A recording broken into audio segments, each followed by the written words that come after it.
ধন্যবাদ। আমরা আসলে সিরাজদিখান উপজেলায় আজকে আমাদের মৎস্য চাষি যারা আছেন তাদের মধ্যে আমরা কাউকে ফিড দিচ্ছি, কাউকে অ্যারেটও দিচ্ছি। আজকের এই বিতরণ অনুষ্ঠানে আমাদের মধ্যে উপস্থিত আছেন আমাদের মুন্সিগঞ্জ জেলার জেলা মৎস্য অফিসার মহোদয় এবং আমাদের উপজেলার সিনিয়র মৎস্য অফিসার মহোদয়, সেই সাথে আমাদের উপজেলার থানা বিএনপির সাধারণ সম্পাদক মহোদয় সহ সকলকে উপজেলা প্রশাসনের পক্ষ থেকে ধন্যবাদ জানাচ্ছি। সকলকে ধন্যবাদ।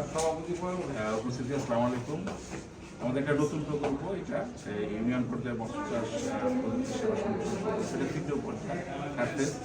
এই প্রকল্পের আওতায় আমাদের প্রায় সেটা উপজেলাতে এই কার্যক্রম করা আছে। সেই কার্যক্রমের এটা হলো প্রথম অর্থ বছর। এই প্রথম অর্থ বছরে আমাদের এই জেলার মুন্সিগঞ্জ জেলা সিরাজদিখান উপজেলায় আমরা 7 জন মাছ চাষিকে আমরা এই প্রকল্পগুলো দিচ্ছি। এর আগে তাদেরকে প্রশিক্ষণ দেওয়ার ব্যবস্থা হয়েছিল। আসলে আমরা মাছ চাষে আমরা জানি যে মুন্সিগঞ্জে একটু পিছিয়ে আছে। আমার যে ডাটা বলে বলে সেটা হলো যে বিভিন্ন কারণ আছে। এখানে মানুষ প্রাকৃতিক উৎস থেকে মাছ খেতে পছন্দ করে, বেশি, এবং মানুষের একটু বিদেশ যাওয়ার প্রবণতা বেশি। এখানে যে অনেক পুকুর আছে, পুকুরে সেইভাবে মাছ চাষ হচ্ছে না। এই কারণে এই প্রজেক্টটা মাছ চাষে অনেক ভূমিকা রাখবে এবং আজকে আমাদের যারা অতিথিবৃন্দ আছে তাদের মাধ্যমে এটা আমরা বিতরণ করলাম। এটা আরও কৃষকদের উপকৃত করবে এবং আমরা পরবর্তীতে এই ধরনের কার্যক্রম আরও অব্যাহত থাকবে। ধন্যবাদ।